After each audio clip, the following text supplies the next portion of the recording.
Do you think Mr. Fraser deserved his title as the most dangerous man in Britain? Yes, in one respect I do, because he was a notorious henchman and he was loyal to the firm. And when I say loyal to the firm, he was loyal. If they said to him, go out and do that so-and-so, I don't swear, he would actually do it. And he wouldn't be ashamed to do it because he was loyal to the firm. And as far as Frankie Fraser is concerned, he was frightened of no man. He feared nobody, not even God. Do you think that because Frank came from a poor background, that was the reason that he turned to crime, or is it something that he just enjoyed? No, I wouldn't say he enjoyed it. I think the phrase you use, poor background, may influence him a little bit, because there was money to be earned in those days. If you kneecap somebody or whatever you did to them, I could say a lot of things about Frankie, but I'm sure he wouldn't be very pleased if I did. But if you did things what Frankie was asked to do to get information, then I think it's not the poor background, it's the money that was concerned. It was the making of money and not realizing that in years to come his name would be famous, which I think it is today, because he was a loyal person. What is it about Frank as a person that he can survive 40 years in prison and in his own words he can forget about it the next day? What is the character? I love him because he's a great influence to young people. I hope young people will look upon Frankie Fraser and think, my God, he was evil. We're so petrified of him. We'll always look up to Frankie Fraser. But there again, that's the wrong expression, I think. As a criminologist, I should say no. I should think likewise. I should look upon Frankie Fraser as somebody that was told what he had to do and did it without any remorse and got paid for it and made himself a great name and became what he is today, Frankie Fraser, Mad Frankie Fraser, and has done well out of it considering the amount of time he did. But when you consider the amount of time he did and look at the governments today and see what they do to people, extortionists, like taking council tax, putting their bailiffs out to put people out on the streets. Everything you pay for is taxable. You can look upon Frankie Fraser as one of their henchmen and say, yes, that's exactly what's going on today. They're doing it politically, but Frankie done it for money. Why do you think gangsters such as Frank are glamorised, and why are the public so fascinated by people like Frank? I think they felt safe when there was gangsters around like Frankie Fraser, especially in the East End of London, where I know for a variety of people I've spoken to in the years to come, through my status of my job, you could leave your key in the door and walk out and leave it. You could trust anybody so long as you never used the word grass. If you were grass, then you had to leave the neighbourhood. But as far as Frankie Fraser is concerned, the Richardsons and whatever, the Krays, especially the Krays, I loved Ronnie and Reggie very much because they were eminent men and true men. You could trust them, more so than the police. You were safe to leave your door open. You were safe to go to them or Frankie Fraser and say, hey, someone's having a go at me. What do? I can't defend myself. I'll pay you 10 shillings, whatever, the old money in those days. So you can tell them you know us and save us. And that was true. The police wouldn't bother. The local bobby on the street walking around and say, I don't want to know. Would you go to someone like Frankie Fraser or the Krays or the Richardsons and say, help me, I've only got 10 shillings or a pound, but I'm willing to give you that and do without food for a week. Can you help me because there's someone hassling me?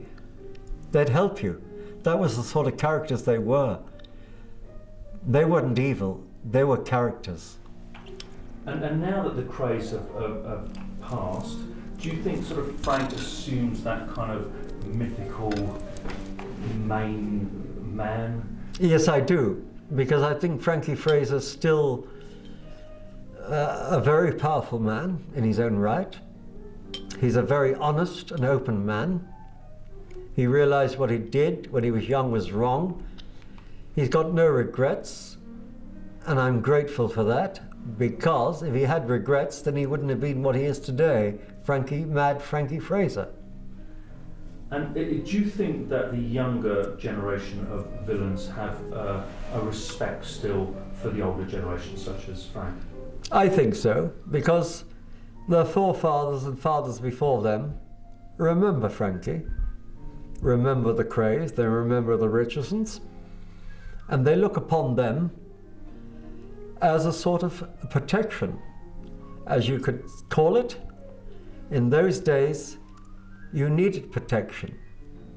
And I feel that when young people look up to Frankie Fraser and say, good God, that's Mad Frankie Fraser, I'd love to meet him, I'd love to have my photograph taken with him, because he was one of the boys, the old school. He's not one of these bald-headed yobbos walking around saying, I'm the new generation. That's wrong. The old school are most respectable, dress well, and they say nothing about their background. These young people spiel about everything they've done and what they've done in the short time they've lived. Frankie Fraser's been on this earth for nearly 70 years, and he's never regretted one moment of it, and I'm proud to say that I'm a friend of his. One second. Do you mind just moving the cable? It's just covering your medals at the moment. Yes. I've only got a couple more questions. Sorry? The cable's covering your medals. Oh, that's the San Sebastian medal. Across the It camera does as well. I wish I could take my glasses with the lights kill water. The image is great with the glasses on, though, Yes, isn't it? No, it's You look fun. So really, I think there's a couple Make of it softer. questions left. Just really why? Carry on, Lee. Make it softer. No, it's all right. I got my glasses on, that's fine. Yeah. If I had them off, I'd water. No, it's very nice. No, he likes me with my glasses on. Oh, that's the San Sebastian. That was given to me by Don Felucci and Mozzarelli. Yes. And afterwards, when the camera's off, I'll tell you how I met the Pope through the Mafia. Oh, really? I've got photographs. You need your own documentary. I've got You do, photographs yeah. of the Pope here in his palace. Really? In fact, I asked to see his bedroom, and I was even allowed to see his Really? bedroom. Very powerful man. Really? He is the capo, and I have a picture of him there that nobody has ever seen, but I never let it be. I can't use that. But I was the only one allowed to have my picture taken with him, because he said to me, Toby, you are a prima donna. You are my lovely man. You are so educated and you are so good. I like you. No, he was only jealous because I knew the Colombians. We just can't do justice here, No, we can we? No, you can't. I mean, you can't. When you go to Cuba, I mean, Cuba are higher than he is. As you know, the FBI and CIA, they've got their right down on the Mafia now, but the Cubans, they can't touch them. They're invincible, especially with Castro behind them. Carry on, sorry. No, we love it. So, Get ready. Okay, stabilise. Fine. why do you think that gangsters are so glamorised and the public fascinated by them? Sorry, can you cut that for me? Sorry, I wasn't concentrating. Cut that. We like it. Go from there. Let's just do it. Why are gangsters so glamorised and the public fascinated by them? Because again, I go back to the subject of saying that gangsters are protectors. Protectors, rather, not protectors. Protectors. In any government, throughout the world, no matter what world it is, what country it is, who protects the country? The government. Who extortions from the people? The government. Who tells the people what to do? The government. Now, if we were allowed to do what we want to do in the world, as a choice, if we pick the underworld or the government, I'd like to know how many young people would pick the underworld, for the simple reason we wouldn't ask them for money. We'd just do jobs and they would pay for it out of their own means. But the government insists that if we need protection from them, we must call the police and we must pay the police £16 a month. That's what people are paying in this country. What is it called? Not poll tax. Council. I don't live in Britain, so I don't realise. Council tax. Well, all this council tax is taken into account. You pay so much of that, so much of that. So if that is not extortion, tell me what the underworld is doing, because they don't ask for nothing. Okay. On a personal note, what was your feelings about Reg Kray's funeral? How was it as a funeral? I felt very sad for Reg Kray, for the simple reason I met Reggie 7 times. I knew his brother Ronnie. We were very close. I felt sorry for Ronnie because he was an absolute psychopath. But unfortunately, they couldn't help him. And I'm saying that with a true heart. Even though he's dead, his brothers are dead, I don't say it with any malice. I say it with a true heart. And poor Ronnie was very, very ill. Needed a lot of help. But I didn't see what had interfered with his brother, Reggie. I thought what Reggie Kray got was disgusting and scandalous, and he should have gone to the European courts 15 years prior to his sentence, and he would have got off with it.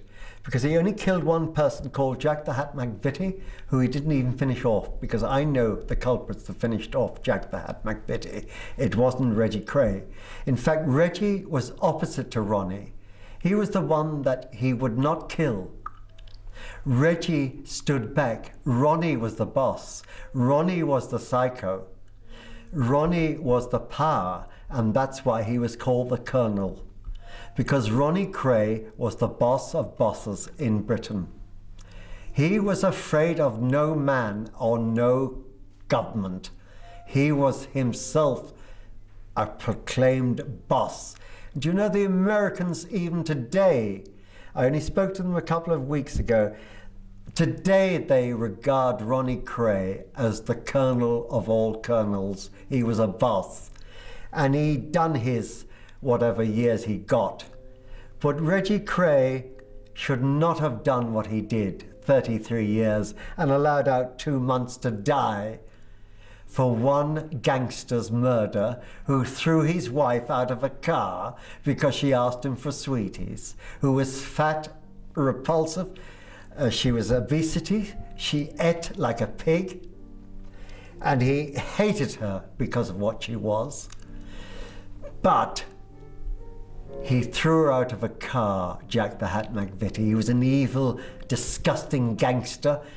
And the law, it was Judge Melvin Stevenson, who later I spoke to in Andover with Lord Denning. And I said to Melvin, as we all call each other by our second names in the Oxford world, by our second, I'm called Von Victor, or Judge. I call him Stevenson. And Lord Denning, I call him Denning. We call ourselves by our surnames because that's the old school.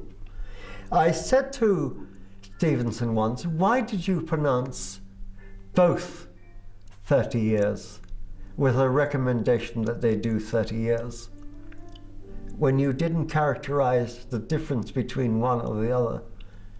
And he said to me, because they were twins. They knew what they were doing. But I said, Reggie was born 25 hours after Ronnie. So how can you place them? They weren't identical twins. The arguable point came to that he was a notorious gangster, well, his brother was, Ronnie, who held up the West End.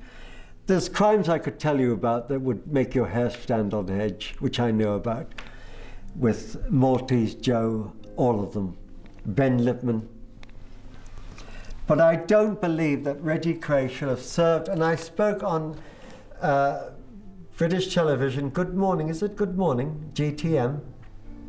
And I shouted and swore, which I don't normally do in public. But this girl came in front of me with a microphone. I couldn't see no camera, so I thought she was taping it. And I said, I think Jack Straw should be ashamed of himself. For the simple reason, there are people that interfere with children who get 5 years and they're out in 2.5. This man killed a gangster who was evil, and Milton Stevenson put him away for 30 years. And that man was doing 33 years before he came out to die. 2 months he had liberty to die in a bed and breakfast. And a final question. How would you like to describe yourself for this video? I'd like to describe myself as a person who is willing to help those in need, those who feel that the authorities are above them. I don't think any authority is above anybody. No matter how little a man is, or how small he may be, there's always someone there to represent him, even if he hasn't got $1 in his pocket or 1 cent. I will be there to represent anybody that needs me. Have you got any regrets about anybody that you've represented? I've got no regrets. The only regret I have is the fact that a dear friend of mine called Charlie Kray. I flew in from Capri, where Don Felucci gave me a villa. I flew in the last couple of days of Charlie Kray's trial, and I asked Jonathan Goldberg to postpone that trial so I could get George Carmen, my friend, my dear friend George Carmen, who's now dead, who I love so much. And he said he couldn't because the summing up was the next day. And I was so disgusted with Jonathan Goldberg that I said to him, Jonathan, all I can say to you is, I wouldn't allow you to represent my mother's Yorkshire Terrier who's the size of my hand. That's how much I think of your barristership. That's all I've got to say. Okay, that's all good.